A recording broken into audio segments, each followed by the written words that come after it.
이 한계 상황이 뭐냐면은요, 야스퍼스가 정의하기를 인간이 피하거나 통제할 수 없고 이성이나 기술로 해결할 수 없는 근본적인 상황, 철학자가 철학적으로 이야기를 한 것 같아요. 이거를 제 버전으로 바꾸면은요, 한마디로 뭐예요? 인간의 힘으로 어떻게 할 수 없는 것, 그것을 이야기를 하는 것 같습니다. 야스퍼스는 대체적으로 4-5가지를 이야기를 하는 것 같은데요. 첫 번째가 죽음입니다. 죽음.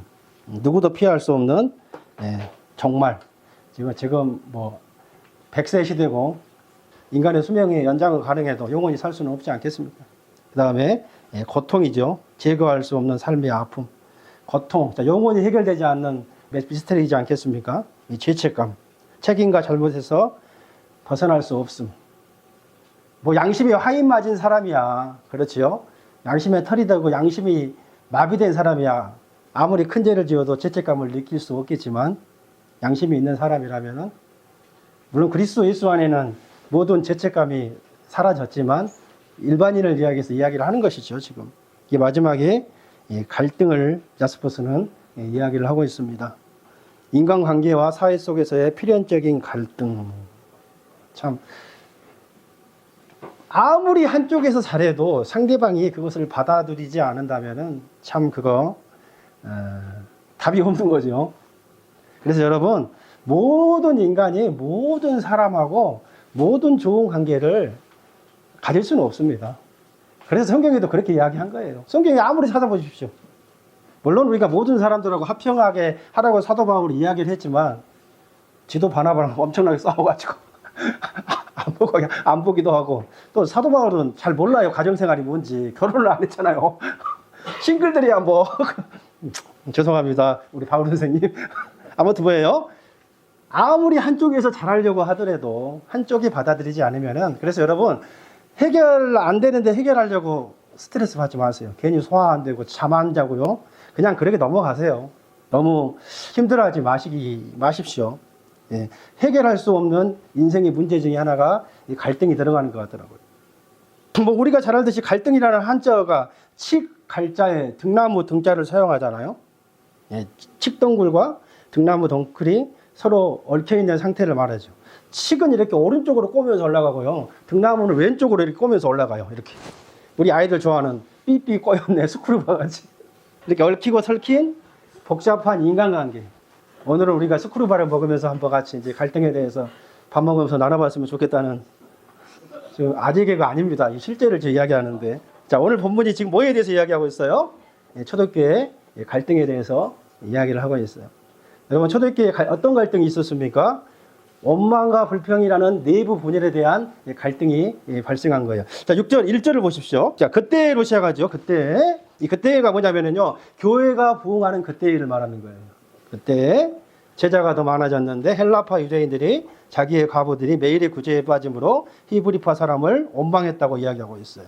여러분, 이 퍼스트 처치라고 하잖아요. 초대 예루살렘 교회는요, 정말로 우리가 본받아야 할 교회고, 뭐 백투더 퍼스트 처치 막 그런 걸 많이 하죠. 초대교회로 다시 돌아가자고 할 만큼 정말로 2000년 지구 역사상 가장 본받아야 할 교회이고 성령 충만한 교회였어요.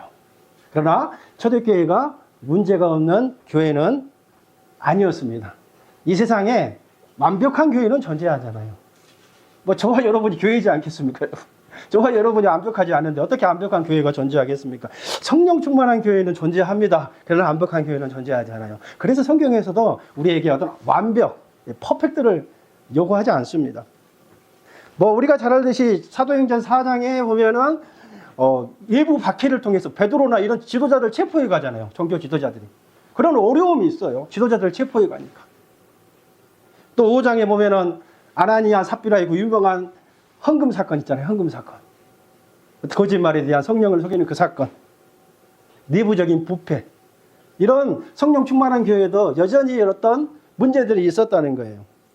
자, 오늘 또 이렇게 내부 분열이 있는데, 오늘 내부 이 갈등의 시발점이 교회가 양적으로 성장하면서 발생됐다는 거죠. 여러분, 하나님의 교회가요, 정말로 성장한다는 것은 정말 행복한 일이고 하나님 기뻐하신 일이죠. 그런데 교회가 성장한 만큼 중요한 건 뭐예요? 하나님의 교회를 섬기는 일꾼들이 많아야 되는데 예루살렘 교회는 그렇지 못하다는 거예요. 예루살렘 교회가 급성장했지요. 사도 12명에서 뭐 70인 전도인에서 뭐 마가의 다락방, 어머니의 다락방 그 집에서 뭐 120명이 시작해서 그 120명이 뭐 수주일 만에 3,000명, 5,000명, 남자만 5,000명입니다. 아마 이렇게 여자들과 아이들 합치면 뭐 2만 명은 좋게 되지 않겠습니까? 사도행전 5장 14절에 이렇게 기록하고 있는데 한번 읽어볼까요? 시작. 믿고 예, 큰 무리더라. 뭐 큰 무리 교회도 있는 것 같던데 이것은 뭐예요? 이제 숫자를 셀 수가 없기 때문에 이렇게 표현한 거예요. 이제 숫자를 센다는 것은 거의 불가능합니다.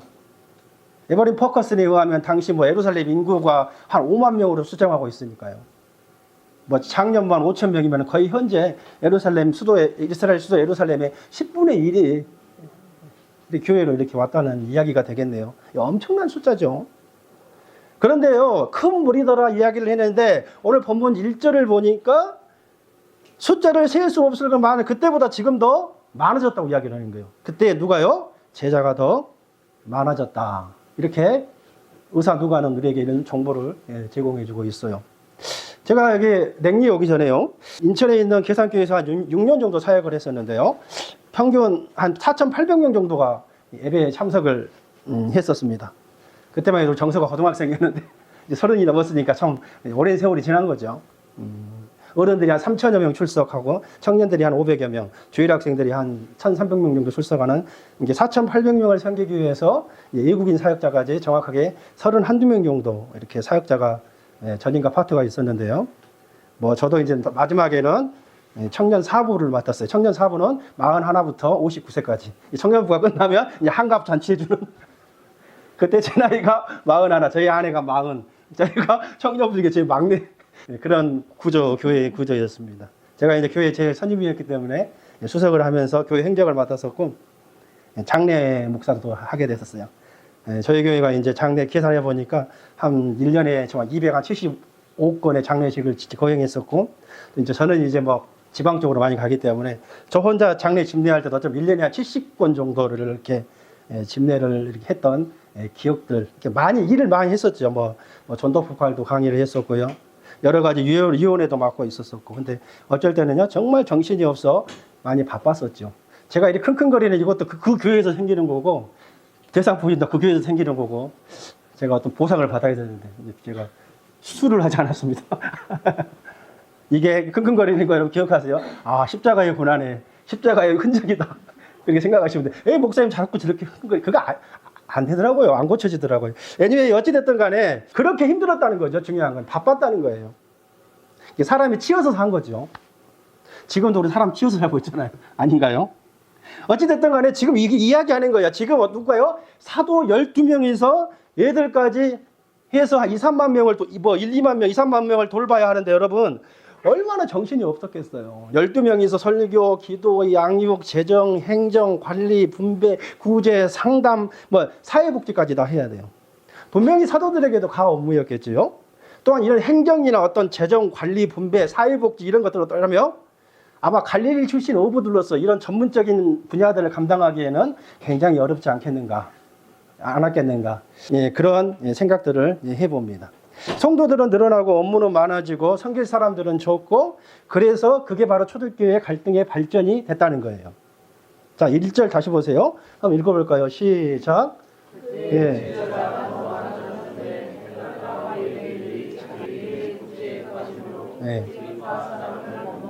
예, 구제에 빠짐으로라고 지금 이야기를 하고 있어요. 여러분 다시 이야기합니다. 문제 없는 교회 없고요. 문제 없는 가정도 없고 문제 없는 직장도 없고요. 문제 없는 인생도 없고 문제 없는 인간관계도 없어요. 예. 설교하는 저도 문제가 굉장히 많은 사람입니다. 여러분 성령 충만해도 문제가 있는 거예요. 왜요? 사람은 24시간 충만할 수 없기 때문에 그렇습니다. 근데 참으로 여러분 중요한 문제는요. 문제가 있느냐가 아니라 그 문제를 어떠한 태도로 해결하느냐. 이게 굉장히 중요한 포인트죠. 자, 그렇다면 예루살렘 교회 사도들은 이러한 문제와 갈등을 어떠한 태도로 해결을 했습니까? 먼저 이 사도들은요, 문제와 갈등이 생겼을 때 일을 중단한 것이 아니라 해결의 태도를 가졌다는 거예요. 한번 따라해 보실까요? 본문 읽어보고 시작. 해결의 태도를 갖자. 여러분, 일을 하다 보면은 문제는 필연적으로 다가옵니다. 저희 교회 한 집사님이 아이 목사님 교회 다니면서 무슨 갈등이 있냐고. 저는 한 번도 갈등을 느낀 적이 없었다고. 교회 열심히 잘 안 다니셔서 그럴 거예요. 예, 중직자로 일하지 않아서 그래요. 그거는 내가 속으로 그 말을 안 했지만 그렇죠. 예, 교회 중심이 깊숙이 들어와서 일을 하다 보면은요 예, 수많은 갈등들이 예, 존재를 하죠. 여러분 많은 사람들이 그래요. 갈등이 있었을 때 그 문제와 갈등을 해결하지 않고요 예, 그 일을 중단해 버리죠. 우리가 그런 말 하잖아요. 손절. 예, 인간관계 손절이죠. 이게 바로 예, 우리가 굉장히 빠지기 쉬운 예, 유혹입니다. 지금 예루살렘 교회에 예, 무엇 때문에 여러분 문제가 발생했나요? 예, 구제 때문에, 도와주는 일 때문에 문제가 발생한 거죠. 눈코 뜰 새 없이 바쁜 사역 속에서 일주일에 14끼의 식사를 준비했습니다. 지금은 3끼 먹지만 이 시대에는 2끼밖에 먹지 않았어요. 우리나라 조선시대 때도 뭐 2끼 먹었다고 그러지 않겠습니까? 여러분 누가 원망했습니까? 먹는 것 때문에. 성경 보세요. 도와준 사람이 원망을 했어요? 아니면 도움을 받는 사람이 원망을 했어요? 예, 도움을 받은 헬라파 사람들이 원망을 한 거예요. 항상 보면 여러분 주는 쪽보다는 받는 쪽이 불평불만이 있는 것 같아요. 예, 당시에는요 예루살렘 교회는 그 아람어죠. 히브리 방언이라죠. 이 히브리어를 사용하는 히브리파와 디아스포라라고 하는데 헬라어를 사용하는 이 지중해 지역에서 사는 헬라 문화권에 사는 교인들로 쉽게 말하면 그리스나 터키나 이태리 남쪽이나 뭐 북아프리카 쪽 이런 데로 해서 어떤 뭐 교회 박해라든지 아니면 뭐 포로 이후에 그 보통 이제 시초는 유다가 BC 586년에 바벨론에게 멸망되지 않았겠습니까? 그때부터 이렇게 디아스포라로 갔던 거기 그분들이 이렇게 이제 유대의 세 개 명절이 있었잖아요. 유월절, 뭐 오순절, 뭐 추수감사절 명절이 있는데 이 보니까 지금 오순절이 지난 후에 얼마 되지 않은 사건이거든요. 그때 명절날 와가지고 눌러 앉은 거예요. 은혜 받고 이제 보니까 여기 오래 받고 있으니까 어떻게 해요? 가져온 돈도 떨어지고 돌아가야 되는데 밥도 못 먹고 그런 상황 속에 있는 거예요. 그러니까 이렇게 두 부류의 히브리 뽑은 치기 말하면 토베기와 외국인. 헬라파는 그때 당시에 헬라어가 공용어였어요. 지금의 영어랑 같은 공용어였습니다. 이렇게 두 부류의 교인들이 구성되어 있었어요. 자, 여기서도 마찬가지인데요. 구제를 받는 헬라파 사람들에게 이제 원망이 생긴 거예요. 그러니 여러분 어떻게 되겠습니까? 주로 쪽에서는 정말로 억울하고 답답한 일이죠. 일부러 그런 것도 아닌데 그래요. 오늘 바베큐 하면서 새우가 부족할 거예요. 새우 3마리씩 먹으세요. 광고 시간에 잊어버린 거 다시 이야기합니다. 몇 마리씩요? 3마리씩 드시고 다시 오셔도 또 드셔도 돼요. 많이 준비했으니까. 새우를 많이 준비했는데 부족하면 새우가 부족하다 더 내라 하면 어떻게 돼요? 주는 사람은 억울한 거. 네가 가서 코스코에서 장 봐라. 가면 냉림 코스코 얼마나 여러분 복잡해요. 주차하기도 힘들잖아요. 우리 안에 새벽 4시에 고기 썰고 그랬어요. 막 이런 식의 그런 거예요 지금. 근데 고기가 부족한 거예요. 근데 자꾸 왜 고기 이거밖에 안 했냐? 더 사라. 돼지고기가 뭐냐? 소고기로 사라. 네가 사오세요라고 이렇게 있는 거예요. 먹는 문제 때문에. 이렇게 내가 도와주었더니 불평을 하면은 우리는 주로 어떻게 합니까, 여러분? 내가 도와주는데 불평을 해? 적으면 적은 대로 먹고 많으면 맞은 대로 받는 거지. 내주 여왕은 이런 말 하지 않습니다. 제가 이렇게 하는 거야. 안 주면 너 어떻게 할 거야? 내일부터 이제 밥 주지 마. 막 이랬었어. 헬라파 도와주지 마. 나 내일부터 일 안 해. 이것이 바로 우리의 보통 해결 방법이라는 거죠. 어떤 일을 하다가 갈등이 생기고 문제가 생기면 그 해결을 해결하기보다는 어떻게 해요? 중단하는 거예요. 포기하는 거예요. 포기는 배추 포기만 필요하고 나머지는 여러분 포기하시면 안 되지만 그러나 초대교회가 어떤 방법으로 여러분 문제를 시도했다고요? 여러분 일을 중단하는 것보다 더 쉬운 방법은 없겠죠. 여러분 교회에서요 여러 가지 사역이나 봉사를 하다 보면은 반드시 어려운 문제가 있어요. 그럴 때 가장 쉬운 방법이 뭐라고요? 그만두는 거예요. 그만두는. 나 찬양팀 안 해? 나 밥 안 해? 나 고기 안 거? 나 담임 목사 안 해? 막 이런 것들. 여러분 부부관계도 마찬가지죠. 그리고 형제간에 교인들 관계도 교제하다 보면은 반드시 문제가 생겨요. 그게 야스쿠스의 인간의 한계예요. 여러분 반드시 문제가 생겨요. 딜레마입니다. 딜레마. 영원히 해결할 수 없는 딜레마. 가장 간단한 방법이 뭐예요? 교제 안 하는 거죠. 얼굴 맞대지 않고 말 안 하는 거죠. 공동체를 떠나는 거예요. 여러분 그것은 해결이 아니라 뭐예요? 포기입니다. 포기. 포기는요 결국 더 큰 문제를 일으킬 수밖에 없어요. 우리 집에 갈등이 없다고요? 가부장 제도 때문에 말을 안 하는 거죠. 그건 더 문제가 많은 집안이죠. 왜? 말해봤자 효과가 없거든요.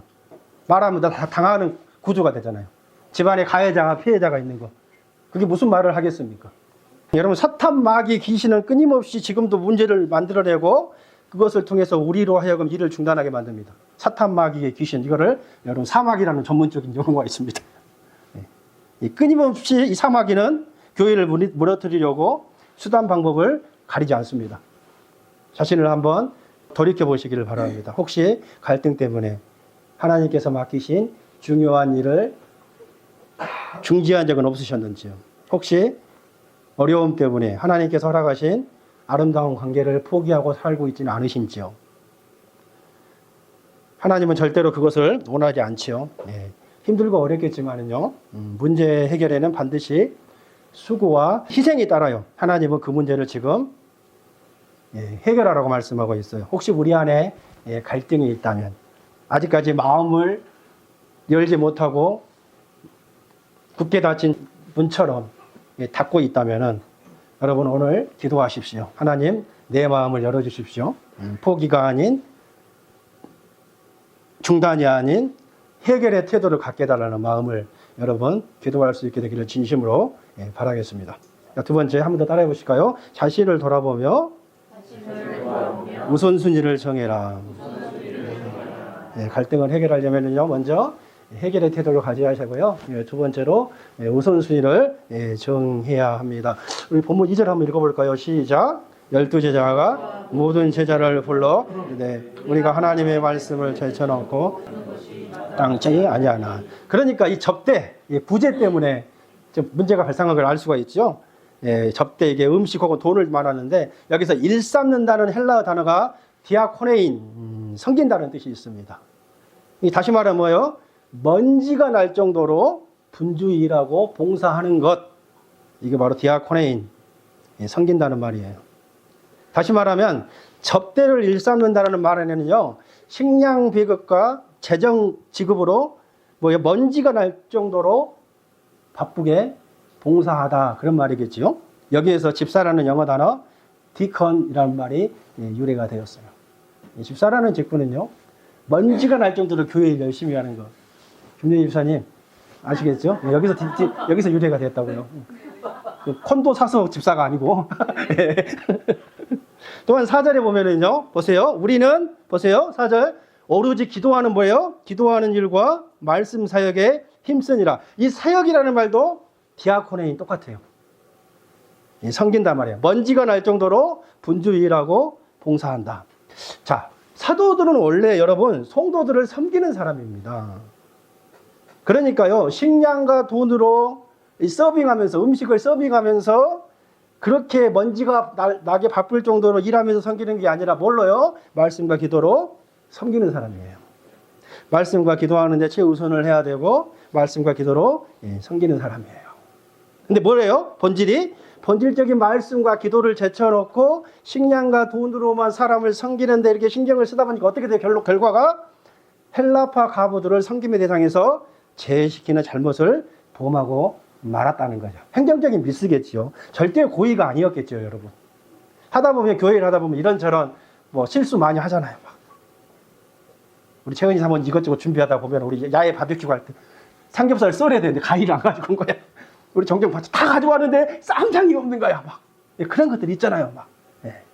그래서 지금 사도들이 자신을 돌아보면서 자신을 반성하면서 이제 자신들은 어떤 부재나 행정이나 재정이나 다 내려놓고 본연의 업무대로 말씀 사역과 기도 사역에 최우선순위를 두겠다는 거예요.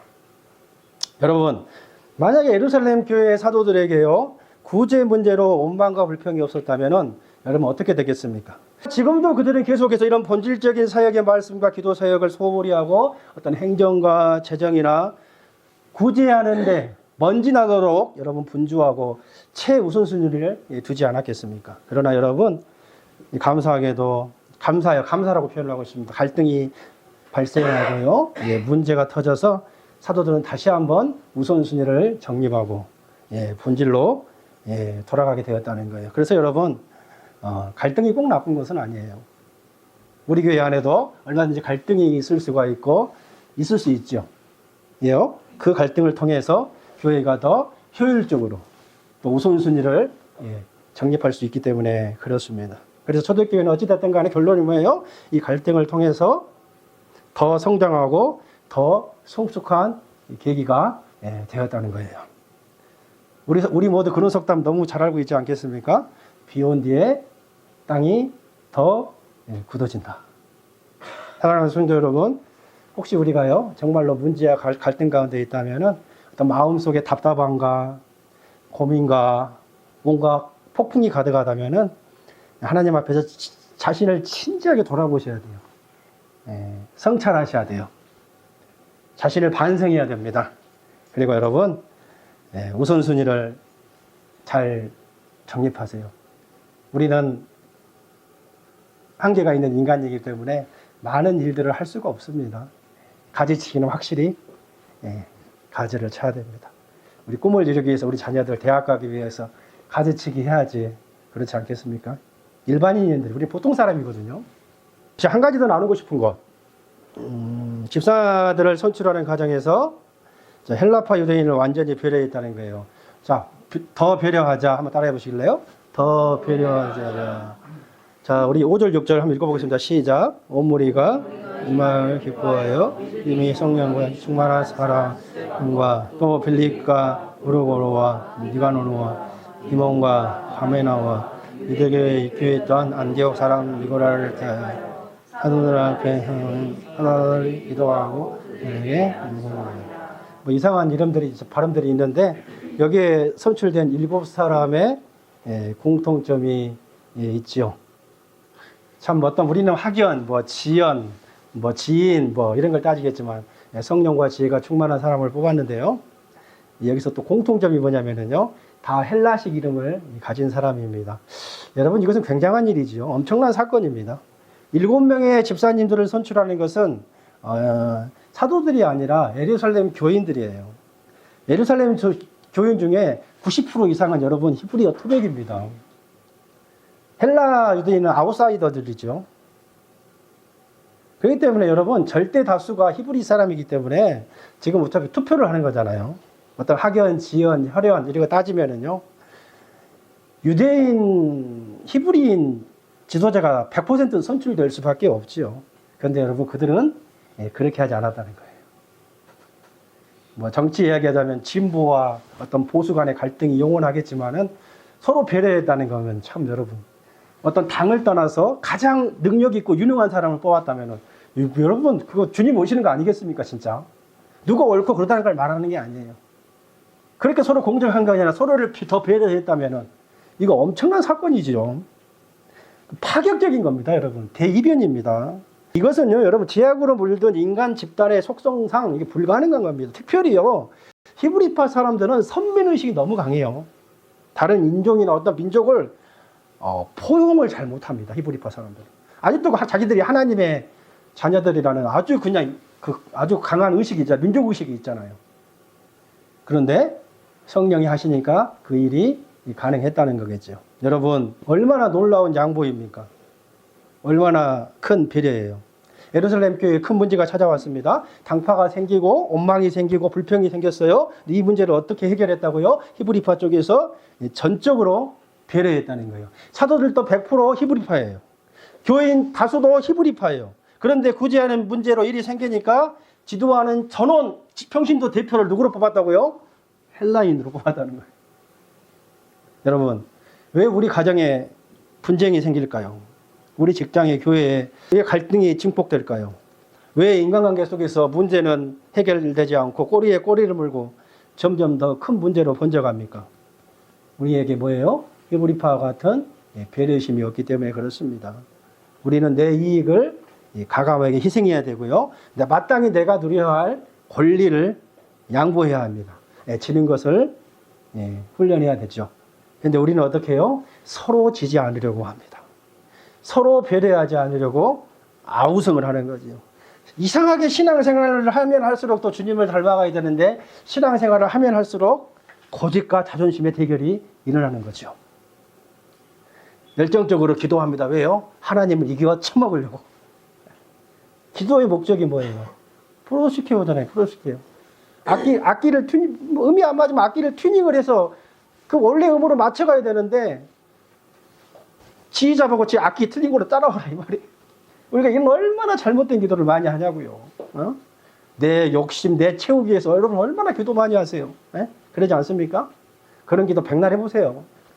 40일 금식 기도 하면서 해보세요. 기도의 목적은 거기에 있는 게 아닙니다. 그런데 여러분 예루살렘 교회는 그렇게 하지 않았다는 거예요. 자, 여러분 정말로 우리가 이 시간에 하나님의 음성을 듣기를 원하는데요. 여러분에게 속한 모든 공동체에서 여러분 갈등이 해결되기를 원하십니까? 포기하지 마시고요. 중단하지 마시고 해결을 시도하십시오. 비본질적인 것, 고집을 다 내려놓으시고 본질에 최우선을 두십시오. 자존심이 상하고 내가 손해보더라도 완전히 배려하시고 절대적으로 양보할 수 있도록 우리가 되기를 주의 이름으로 축원드리겠습니다. 양보하면 손해본 것 같죠? 뺏기면 손해본 것 같죠? 그런데 결론은 어떻게 됐어요? 7절 한번 읽어볼까요? 시작. 하나님의 말씀이 점점 더 왕성하여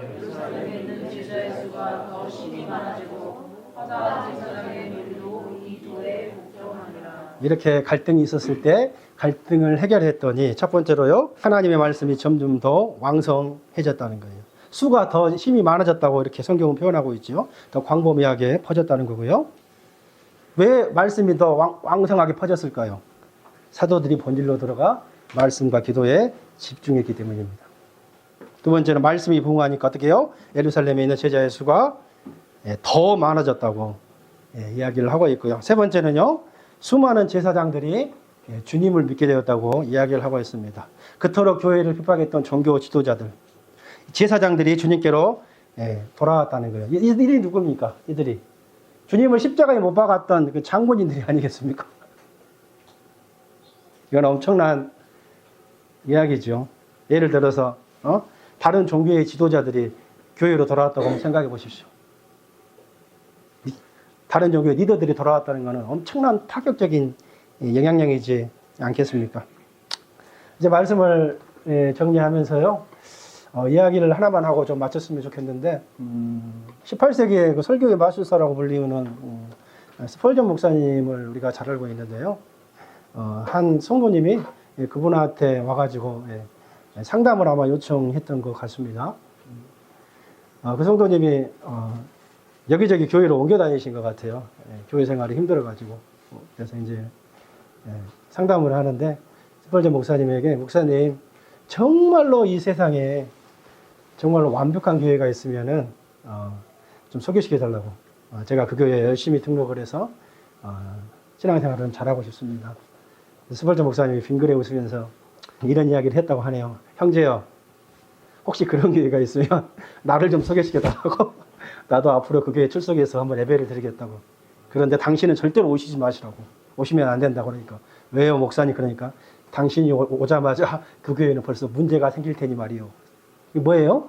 이 지구상에는 완벽한 교회가 없다는 말이에요. 우리가 보통 교회를 우리가 병원으로 많이 표현을 하지 않겠습니까? 저는 공부하면서도 많이 이야기했잖아요. 병원에 환자가 없다? 병원에 환자가 있는 게 당연한 거예요? 없는 게 당연한 거예요? 있는 게 당연하죠. 있는 게 당연하죠. 큰 교회는 수많은 온갖 질병의 환자들이 다 있겠죠. 정신질환, 우리 교회는 정신질환 없는 것 같아요. 정신질환은 그레이스 교회로 앞으로 보낼까. 조그마니까 더 환자들이 덜 하지 않겠습니까? 그러니까요, 수많은 환자들이, 문제 있는 사람들이 교회를 통해서, 주님을 통해서 치유받고 또 새 생명을 얻지 않겠습니까? 받아들이세요. 저 집사님은 문제가 많아. 왜 이런 문제가 있지? 당연한 거예요. 그런 관계 속에서 여러분 포기하지 마시고 마음을 여세요. 상대방의 입장을 이해하려면 어떻게 해요? 늘 이해하기 힘들지만 들어주세요. 잘 들어주면서 해결의 태도를 가지시려고. 그 다음에 뭐였어요? 두 번째가 뭐였어요? 우선순위. 우선순위를 정립하는 거예요. 최우선순위. 마지막에 참 힘들겠지만 더 배려하고 더 양보하는 거. 자존심도 좀 내려놓으시고 고집도 좀 내려놓으시고 굉장히 이거 중요합니다. 굉장히 중요해요. 이걸 우리가 세상 사람들에게 보여줘야 되죠. 자꾸 예수 믿는 사람들이 이렇게 고집이 세나? 그래. 예수 믿는 사람은 자기 주장이 강하나? 그렇죠? 뭐 기도 열심히 하고 종교생활 열심히 하고 헌금 많이 하면 뭐합니까? 그거 세상 사람들이 알아주나요? 아니에요. 한번 좀 더 친절하고 그렇죠. 좀 더 나이스하고 그런 것을 에티켓을 좀 가지고 그렇죠. 그럴 수 있는 저와 여러분들이 다 되시기를 주의 이름으로 간절히 축원드리겠습니다.